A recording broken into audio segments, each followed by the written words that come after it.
નમસ્કાર મિત્રો, આજે આપણે આર્ટિકલ વિશે જોઈએ. એમાં એક વિડીયો મેં આર્ટિકલનો અગાઉ અપલોડ કરી દીધો છે, જે તમે જોઈ લેજો ન જોયો હોય તો. અને ગમે એ વિડીયો તો ચેનલને સબસ્ક્રાઈબ કરી લેજો. અને આ બીજો વિડીયો જે આર્ટિકલ ધ માટેનો છે તે તમે ખાસ જોઈ લેજો, જે તમને આગળ જતા ઘણો ઉપયોગી થશે. તો જોઈએ આપણે મિત્રો કે આર્ટિકલ ધ જે શેમાં તેનો ઉપયોગ થાય છે અને કેમાં નથી થતો તે. તો રોગની આગળ સામાન્ય રીતે નો આર્ટિકલ આવે, પણ અમુક રોગ એવા છે કે જેની આગળ અપવાદ છે કે જેની આગળ ધ આવે છે. દાખલા તરીકે the plague, the flu, the measles, the mumps, આ બધા છે રોગો, તેની આગળ ધ આર્ટિકલ આવે છે. એ અપવાદ છે જે તમારે નોંધી લેવા. અને મેં એટલા માટે અહીંયા લખીને રાખ્યું છે કે હું એ કંઈ મુદ્દો ભૂલી ન જાઉં. બાકી હું ટીચર છું અને હું બાળકોને ભણાવું છું, તો મને એમ થાય છે કે વધારે બાળકો આવું શીખે અને નાનેથી આવું યાદ રાખવાની કોશિશ કરે તો વધારે સારું. એટલા માટે મેં આમાં નોંધીને રાખ્યું છે અને આ વિડીયો હું અપલોડ કરું છું. તો બીજો મુદ્દો, ભાષા અને વિષય સાથે નો આર્ટિકલ, પણ સંખ્યાવાચક નામ હોય અને એક વચનમાં હોય તો આર્ટિકલ આવે.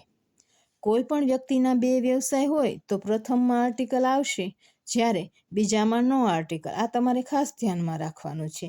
અને ઉદ્ગારવાચક વાક્ય હોય તો એને એક્સક્લેમેટરી કહેવાય, અને એમાં વોટનો ઉપયોગ થયો હોય તો આર્ટિકલ આવે. અને હાવથી શરૂઆત થઈ હોય કોઈ વાક્યમાં તો નો આર્ટિકલ આવે. આ તમારે નોંધી લેવું જોઈએ. અને સંયોજક છે, જે અહીંયા એક્ઝામ્પલ તરીકે આપ્યા છે કે સચ, પછી ખાલી જગ્યા અને પછી એઝ, તો કોઈ પણ આર્ટિકલ આવી શકે છે. પણ જો સેમ લખ્યું હોય પછી ખાલી જગ્યા હોય અને એઝ હોય તો અહીંયા ફરજિયાતપણે ધ આર્ટિકલ આવે છે, જે તમારે મુદ્દો ખાસ ધ્યાનમાં રાખવા જેવો છે. અને પછીનો મુદ્દો કે વ્યક્તિની બીજી વ્યક્તિ સાથે ઉપમા આપવામાં આવી હોય અથવા સરખામણી કરવામાં આવી તો ધ આર્ટિકલ આવશે. અને અમુક શબ્દો છે જેની આગળ આર્ટિકલ જ ન આવે, કારણ કે તે ફિલિંગને લગતા છે અને ચાલુ વર્તમાન કાળમાં જ વપરાય છે. Love, trust, believe, seem, feel, remember, surprise etc, આવા ઘણા બધા છે, પણ મેં અહીંયા થોડાક એક્ઝામ્પલ રાખ્યા છે. તે ચાલુ કાળમાં આવે છે એટલે એમાં નો આર્ટિકલ આવશે. કોઈ પણ વ્યક્તિવાચક નામ હોય તો નો આર્ટિકલ આવે, પણ આગળ કોઈ વિશેષણ આપી દીધેલું હોય તો આર્ટિકલ ધ આવે. આ તમારે ખાસ ધ્યાનમાં રાખવું જોઈએ. અને બીજો મુદ્દો કે સનાતન પદાર્થ હોય, નહેર, નદી, અખાત, ખાડી, સાગર, મહાસાગર, પર્વતમાળા, આવા કોઈ નામ હોય અને પર્વતમાળાની સાથે ખંડનું નામ પણ હોય તો આર્ટિકલ ધ આવે છે. આ તમારે ખાસ ધ્યાનમાં રાખવાનું. અને બીજું કે ડિગ્રી આવે, તેમાં 3 ડિગ્રી હોય, એમાં સુપરલેટિવ ડિગ્રી હોય ને એમાં આગળ ધ જ આવે. બેસ્ટ, મોસ્ટ, એની આગળ ધ આવશે. આ તમારે ધ્યાનમાં રાખવાનું છે. પર્વતમાળામાં જ ધ આવશે, પર્વતમાં નો આર્ટિકલ. દાખલા તરીકે ધ હિમાલયાઝ, ધ આલ્પ્સ, એ બધાની અંદર આવશે ધ આર્ટિકલ. પણ માઉન્ટ એવરેસ્ટ એ પર્વતમાળા નથી, એક પર્વતની ચોટી છે, એટલે એની આગળ નો આર્ટિકલ. આ તમારે ખાસ ધ્યાનમાં રાખવાનું. અને બીજું કે ડબલ કમ્પેરિઝન હોય, દાખલા તરીકે જેટલું તો તેટલું, તો તેમાં ધ આવશે. અહીંયા એક એક્ઝામ્પલ છે જે ઇંગ્લિશની અંદર કહેવત છે, જેનાથી આપણને પણ ઘણું શીખવા મળે છે. જો તમને ઠીક લાગે તો નોંધી લેજો. The more you know, the more you realize how less you know, કે જેટલું તમે વધારે જાણશો તેટલું તમને અનુભવ થશે કે તમે કેટલું ઓછું જાણો છો, જે હકીકત છે. તમને ગમે તો આવા એક્ઝામ્પલ વધારે બનાવી અને લખી શકો છો. તો ધના આ બધા ઉપયોગો છે. હજી થોડા મેં લખ્યા છે જે અહીંયા તમને કહું છું. દાખલા તરીકે શ્રેષ્ઠતાવાચક રૂપમાં ધ વપરાય છે. ઈસ્ટ, મોસ્ટ, જે આપણે આગળ વાત થઈ ગઈ છે, એનું એક એક્ઝામ્પલ લખેલું છે કે Sachin Tendulkar is the most famous cricketer.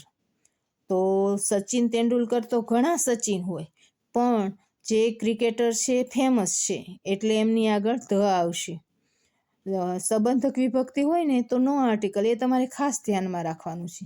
જેમ કે કોઈ ખાલી જગ્યા હોય અને પાછળ મોસ્ટ, બેસ્ટ લખ્યું હોય, પણ આગળ સંબંધવાચક વિભક્તિ હોય તો નો આર્ટિકલ આવશે. જેવા my, our, your, its, is, her, its, these. અને એક ખાસ ધ્યાનમાં રાખવાનું કે એપોસ્ટ્રોફી એસ આપેલો હોય કોઈ પણ શબ્દની પાછળ તો એમાં નો આર્ટિકલ તો એમાં ધ નો આવે, તેમાં નો આર્ટિકલ. આ તમારે ખાસ ધ્યાન રાખવાનું. અને હજી એક મુદ્દો કે મહાન ગ્રંથો હોય તો ધ આવશે. દાખલા તરીકે ધ ગીતા, ધ રામાયણાસ અને બીજા ઘણા ગ્રંથો છે, ધ મહાભારત, ધ બાઇબલ. આની અંદર બધામાં ધ આવશે, કારણ કે આ શ્રેષ્ઠતાવાચક વાક્ય છે.